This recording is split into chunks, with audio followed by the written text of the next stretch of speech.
I wasn't raised in like you're not an artist. You don't live as an artist. Like it's not a job.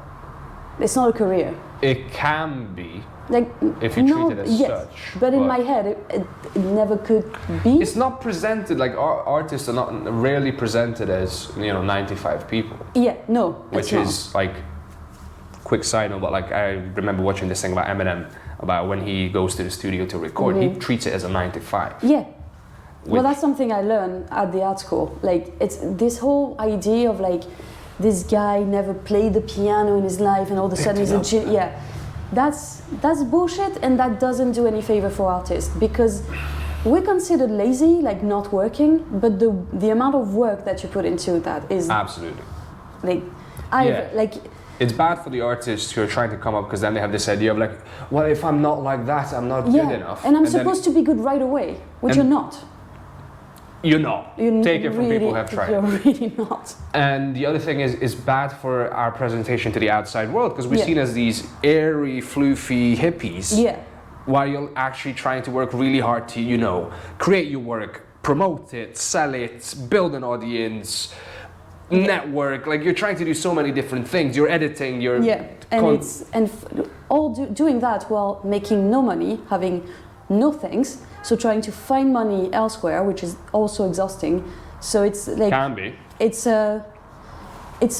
not even a full-time job. It's like your entire life. Like there's never a point where it stops. You don't have a holiday, because on a holiday you think about what you're gonna create, and you don't it's just always there. You go to bed with that in your head, and you wake up with that in your head. It's a bit like a cult. It's like you do this 24/7. It is. Yeah. On occasion, when you get really tired, you take a break. You cannot take a break, but then when you take a break, you're like, I should take a break. I don't mind a good break. I got to that level where I'm like, I mean, I am a workaholic. I'm aware of that, but I love working. But I can sort of take a break. Also, like, I don't get, like how people say, oh, I did nothing this weekend, I just chilled. I'm like, well, my way of chilling is to create something. Well, yeah. So there's never, like, that's my way of feeling rested. Yeah, I mean, it's weird to complain about it in that sense, but it is never ending, and I love it. I know, yeah, me too. Oh, me too. I love it so much. But that's why it's never ending, because if you don't love it, you don't do it all the time.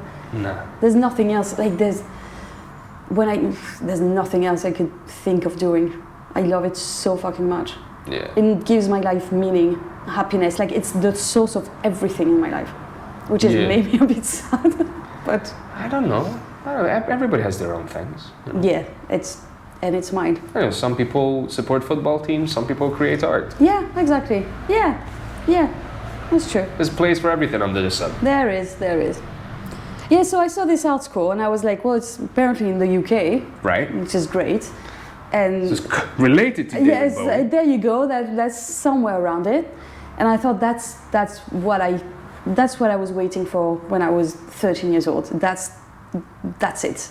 Right. But I didn't have a high school diploma, because I quit school pretty early on. So I had to have a high school diploma. Right. So I went to night school to get it, and then I waited again. So I waited 5 years from where I found the school before I applied, because I was so fucking terrified, because I thought, if that's not working out, then that's my live stream.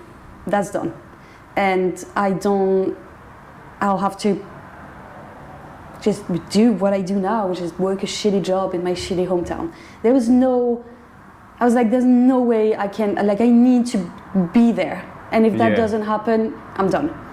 Yeah, I remember having this early on in my acting, when I first 6 months in, and I wanted to be good straight away again, because I had this idea, if you're going to do something, you've got to do it right. Yeah. You can't be really bad at it and keep improving. You have to do it right.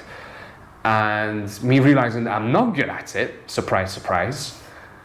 And I remember that was my first experience with actual depression. Yeah. Where it, like, just this numbness, emptiness, and pain of like, this is what I want to do with my life, and I am bad at it. Yeah. Oh yeah.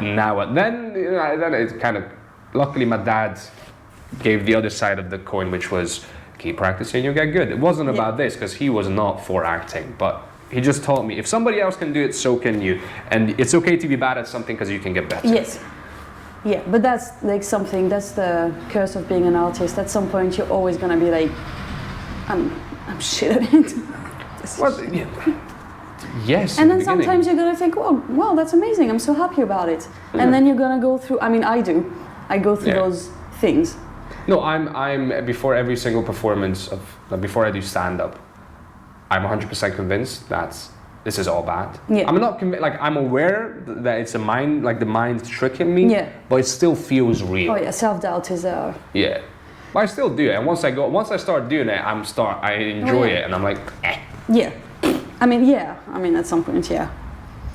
But yeah, so I got into the art school. Long story short, I got in. It was actually pretty easy. And